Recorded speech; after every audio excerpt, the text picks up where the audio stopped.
Ukuthi ngiyakdinga empilweni yami akusho ukuthi kwamele ngik'yeke udlale ngami. Impela angiylutho ngaphandle kwakho, kodwa ngeke ngikvumele ungenze isilima sakho. Ukukthanda ngiyakthanda impela, kodwa komele ngikukhomb indlela uma usungbhedela. Ngeke ngikwazi ukbekezelela umbhedo ngoba nakho ngisaba ukuthi loshona ungasekho. Abantu esibathandayo ngeke sihlezi sibancenga ukuthi basithande njalo.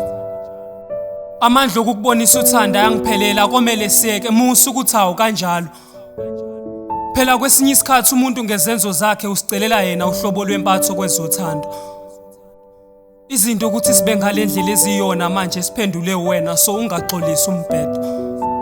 Empeleni inhliziyo ayixola inxeba lingakapholi. Kodwa-ke wena seng'zokukxolela ngoba ngisicabangela. Bathi ngiyisiza mina ngoba ukubamba amagqubu kulimaza mina kakhulu.